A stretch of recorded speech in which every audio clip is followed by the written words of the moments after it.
Hello everyone, my name is Jimmy and I'm here to talk to you guys about information processing theory that was discovered and researched by Richard Atkinson. So what is this information processing theory? It's how we process and learn information.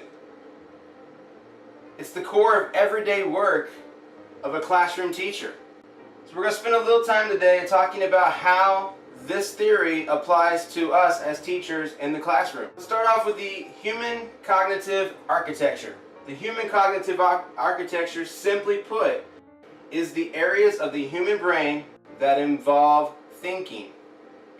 The areas of the human brain that involve how we think. Thinking was taboo, and I found this really interesting when I was researching this. When I went over this, I figured out that before people started doing the research, they actually had thinking as a word that was never spoken. It was a word that was not allowed to be spoken.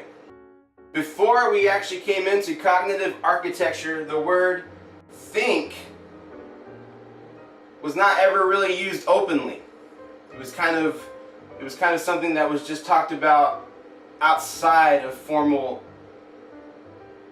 education and formal research.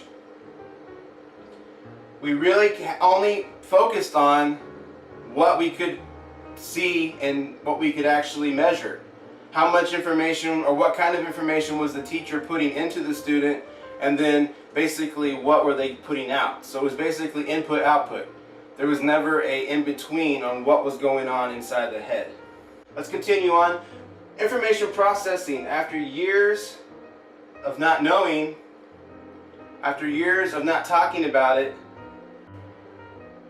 thinking was basically like, if you're familiar with the Harry Potter series, Voldemort, the name that would never be spoken.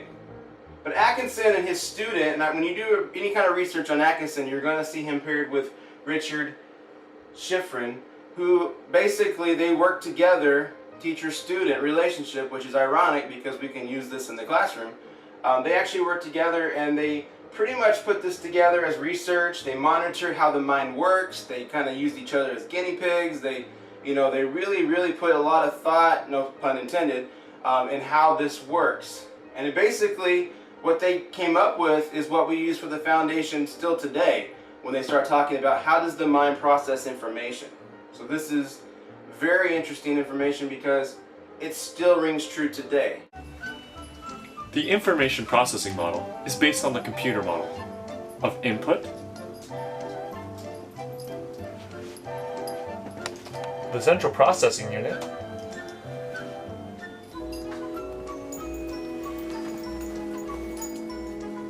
and hard drive storage. The information process model. Let's just look at this real fast. For those of us that like to see things visually, this is how it kind of works. Sensory memory is the first piece. We have the short-term memory, and then we have our long-term memory. Underneath the short-term memory is called rehearsal, and we'll talk about this more. So we have sensory, short-term, long-term, and we have a rehearsal. So we'll dive into each one of these sections throughout the rest of this lesson. Information processing theory explains our ability to convert sensory input into short-term and long-term memories. Let's talk about sensory memory. Well, we all know the five senses. Unless you're Bruce Willis, you know the sixth sense. We have the point of entry, basically. How do we get this information into us? Well, we have to either be able to see it, hear it, taste it, smell it, or touch it. We have to be able to do these things. Now, depending on what type of learner your students are, or maybe you are, some of these things actually need to be addressed in the classroom. Maybe I'm not a good person to actually hear it. Maybe I'm a person that needs to see it. Maybe I'm a person that needs to see it and then touch it or do it. So these are things that, hands-on learning is a big piece of what I do. I have the students go through a lecture like this, then they do some research, and then they get to touch a camera. Or they get to handle editing software. Sensory memory. It can be stored and it can retain a lot of stuff, a lot of information. But the problem is it doesn't hold on to it very long. If you guys go through the mall You're going to walk by Abercrombie and Fitch. You're going to see, the aesthetics of it. You're going to sense it basically visually. You're going to hear the music, but one of the first things you do in the mall is you're going to smell it. So you walk by that store, you're going to smell all that cologne and perfume that they've spread all over the place, and then you walk down a little further and you may run into the food court where the pretzels are being made, or where the cookies are being made. Those are good things, because what's going on here is your brain is processing every bit of that through the sense of smell, familiar sights. If you go inside the store, maybe you're one of those people that have to touch it before you buy it. A lot of times the people get the fix just by touching when I'm just looking, but you're not really just looking, you're touching as well.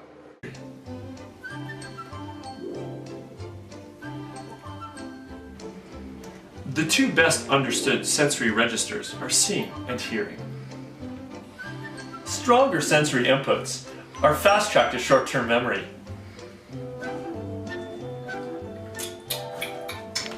Who made this hot cocoa? I specifically said no marshmallow. So working memory I should say.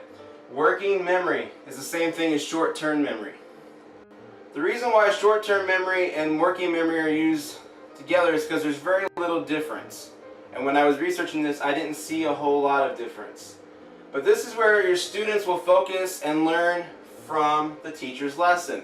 This is the part, as you can see here, the student started off on empty and you're going to start filling their head with information. How do you do that? We'll discuss that here in a second. But the main thing you need to know about working memory is that handshake. That's that point of entry for the student. But the problem is, there's only so much space in the working memory area. George Miller discovered that we basically have 7 slots for working memory. Some people have 5, some people have 9. We've been in the classroom. If you're a teacher, you know who those students are. You know who has the 5 and you know who has the 9. But we have to pace ourselves. Control the information. Give time to allow the student to process. Now if you have ELL or ESE students in your class, you may have to give a little extra time for processing. But you may have that really high, high scoring, a gifted student. I do a lot with AP students. Sometimes they need time too, because their mind is just going through just tons of information to process. And they're thinking about it on every side of the coin is that if they can. And you have to give them that moment to process. Let the sponge kind of contract a little bit before you add more to it. If you can provide complicated instruction but at a slower pace, and you can break it up into chunks, that's a big word especially at my school, chunking the information, then the student can absorb it better. So you need to provide them with the rigor, but you have to make sure that you're not overwhelming them or overfilling their short-term working memory. Remember, there's only about 7 slots you can fill. Short-term memory stores 5 to 9 items and lasts approximately 20 seconds.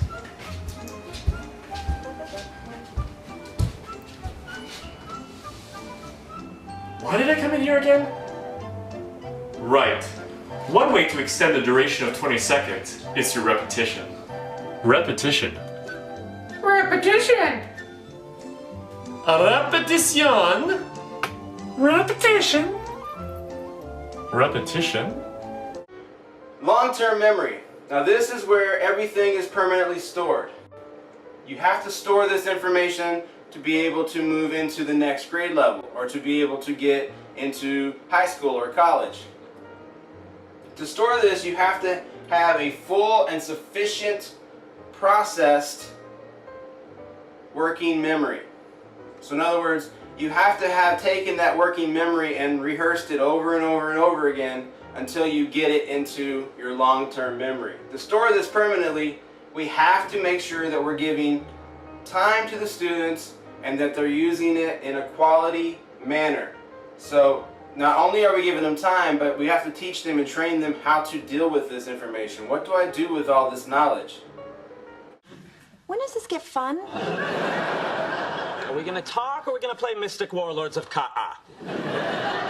Just play a potion card. Which one? It doesn't matter. You can't possibly win. Sheldon, don't ruin the game. How could he ruin the game? Given the cards that have already been played, Penny can only be holding Necromancer potions, which are only effective against Wraiths and Daywalkers, and there are no more of either left to be drawn. The cards remaining in the undrawn stack are 4 fire weapons, a troll, 2 ogres, and the Jewel of Osiris. See, ruined. Sheldon, that is incredible. From your vantage point, it certainly must seem so. Sheldon has kind of a photographic memory. Photographic is a misnomer. I have an eidetic memory, as I've told you many times. Most recently, last year during lunch on the afternoon of May 7th. You had turkey and complained it was dry. Processing information. It's also known as the rehearsal. I've said that word a few times. You saw it in the earlier slides. There are 2 kinds of rehearsal. There's maintenance, and there's elaborative rehearsal. Maintenance and elaborate rehearsal. Okay, let's talk about the first one, maintenance rehearsal. When you're trying to recite a phone number over and over and over, let's say somebody says, call this number and they'll give you a job interview, or you need to call so-and-so to get your plumbing fixed. And you're trying to remember it before you get to your cell phone so you can just kind of type it in there real fast. When you're reciting that over and over and over, that is maintenance rehearsal. Maintenance rehearsal. It's the least effective because think about it. Once you've entered that into the database or into your cell phone, into your contacts, once you've dialed that number, let me ask you that for that number 2 hours later without having you go back into your phone or go look for where to redial or whatever the case may be. You're not gonna keep that in there. Maintenance is that situation where we're just saying it over and over and over again just to get that output, just to get that final result. All right, elaborative rehearsal. Now this is the next one out of the 2. This is when you connect information to something that's prior knowledge, prior information. So let's say you have that same phone number, but the last 4 digits match your old address when you were a kid. Well, you now have something to relate that to. So when you're thinking about that number, I'm like, hey, what was that phone number again? And you say, oh yeah, it was 407 568, and then you were 7138, 7138. Wow, you remember that? How did you remember that? Oh, well, it was my childhood home address. That's how I remember the last 4 digits. And of course, I knew that our area code and our area that we live in has the same as my home number. So I remembered that. You're more likely to remember something if you're connecting it to that. That's why it's good to connect your information to maybe the Big Bang Theory, or maybe Neo from Matrix, or Voldemort. Whatever you can do, because now the student is kind of pushing that information back into their mind, and they're kind of categorizing it alongside with, what did he say in class? What did he say in class? Oh yeah, that's thinking was like Voldemort, which means they actually. And so on the test, when you say what was thinking, what was the problem with thinking, and before Atkinson, they'll say, hey, they never spoke of it, just like Voldemort. So just try to, when you're teaching, just try to give them a little bit of something to connect it so that it'll help them bring it back. Because the whole purpose of school, as we know, is to remember something, build on it, and be able to recite it on command or during a test or during some sort of exam. Information duration. If you're not applying rehearsal strategy, it won't stick for longer than 5 to 10 seconds. So whether you're doing the maintenance just to remember something to get to that end result of putting in your phone, or you are doing the elaborative where you're trying to remember information for an exam, a test, a career, a job, whatever the case is, you have to apply those 2 or one of those 2 so that you'll actually retain it. If not, it's only going to last for a few seconds. It'll be lost. So the necessary focus. Pay attention. We always say that. Please pay attention. Guys, please pay attention. We say that all the time. But we need to actually find out what's distracting them. What's going on here? Why are we not focused? Remove the distraction, refocus, and redirect. Maybe the distraction's their neighbor. Hey, can you guys, can I have one of you guys move over here, please? Maybe the distraction is the pencil or the paper. Can you put that away, please?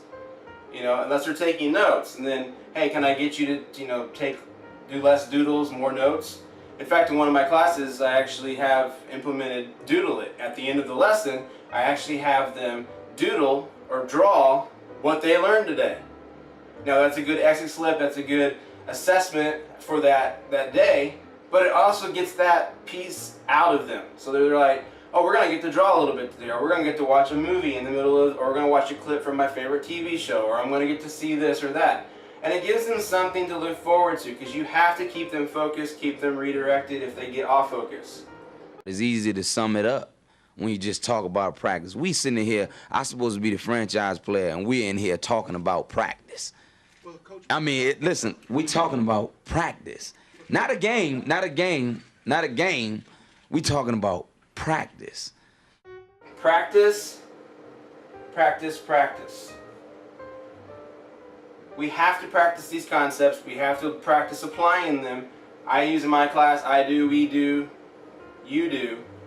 I use that a lot. We do a lot of different things of that nature where I'll demonstrate, then we do it together, and then they do it. That's how I teach them how to run the equipment for my studio, and how we do, how I model how they're supposed to be on camera, and how they work a camera, how do you white balance a camera, things of that nature. But if we practice long enough, it will actually store to our long term, and then we'll have the ability to automatically give that information out. It's no different than you're in kindergarten and they teach you the basics, you move to first grade, they're going to build off of kindergarten. Now, they may visit it just a little bit, there may be a slight review, but then they want you to take that and just go straight ahead into first grade content. No different than if you're a 9th grader, when I get you in a 12th grade class, I expect to be able to pull out of you 9th grade information. Now, we may do a little bit of a review, but that's just to kind of stimulate that. The reality is practice, practice, practice, then it gets filed, and that clears up more information inside of your mind for the working memory. So it's that whole thing when I say, hey, what's 2 plus 2? My daughter actually just finished VPK. She's now moving into kindergarten, and in VPK they teach them math now. There's all kinds of math involved, including a little bit of algebra. But they get into the basics, 2 plus 2, 2 plus 3. And she's been practicing so much, I told her, I'm like, at some point you will memorize that, so when I just say, what's 2 plus 2, you won't even think, it'll say 4. And that's what we expect as teachers, especially when we start teaching the higher levels. If you move into a 12th grade, or if you're in middle school, you're an 8th grade teacher, or you're a 6th grade teacher out of an elementary school. You want to be able to depend on your peers to build that information up so that when you get them, that stuff's automatic. It just clicks, and then we can all agree that we understand and move forward into the new content. Alright, the effective learning principles. Active prior knowledge, organization, deep processing, and distributed practice. Let's just talk about this real fast. Active prior knowledge. I understand 2 plus 2 equals 4. Organization. One of my favorite things to teach. I taught this at Disney. I taught this to new leaders when I was a leadership mentor at Disney. And then when I got into my classes, I started teaching my kids this immediately. Time management. Organize your life. You have one life, organize it. You know, it's not like we have no technology available to us to help get us organized. But we also have to come up with things that work for us. So I try to, when I teach this lesson, when I teach time management, I try to go over as many things as possible. Why? Because if you're organized and you know that you know that you know that you're okay with certain things, you go into class, you're actually ready to learn. If you're disorganized and you can't find that paper, or you open up your backpack and it looks like it was abandoned and it's a cave and bats fly out, that's when you are now freaking out because I can't find my paper. I can't find my paper. Well, guess what? That student has now just shut down for the entire class because they're more worried about finding that paper. Where's that paper at? Did I leave it at home? Did I leave it at the kitchen? Oh, my parents are going to kill me. And you're over there giving new content. So this is very important. Deep processing. Using the information, spending quality time with the information, and processing that working memory to be able to put into long-term memory a deep understanding. And then distributed practice. That is, I need to study for my exam. I need to probably study today. I need to study tomorrow, maybe the next day. But how are you studying? Remember that deep processing. So this is more like the Cornell notes, where you take the notes in class, but you have a column where you can make comments and questions. You can ask questions. I don't understand what he's talking about for deep processing. How does that work? Maybe I should get more organized. And then they go back as a student, and they go back and they actually, when they study at home and they do their homework, they start answering those questions. And by the time they get done by going through all this different questions, answers to themselves and to the teacher and to their peers, they've handled this information 4 or 5 times. And that we find that that's actually very successful in our school. We do a lot of avid tutorials and things of that nature, and Cornell Notes is a requirement for every class. Alright, so now this is the point where you get to play along. I have some questions for you. So the first question is, what are the benefits on distributing study sessions over a period of time? Again, what are the benefits on distributing study sessions over a period of time? Next question. Why is it important to relate new information to past knowledge or something personal? Why is it important to relate new information to past knowledge or something personal? And another question. Why does taking an exam in a different room from the one that information was originally given pose memory issues? So why does taking an exam in a classroom that I did not learn this information pose memory issues? Many times during the FCATs, SATs, ACTs, students will go, or especially our end of course exams, which we have a lot of those at my school, students will go into these rooms and they'll say, oh no, I failed that, it was weird being in that room. That room messed me up.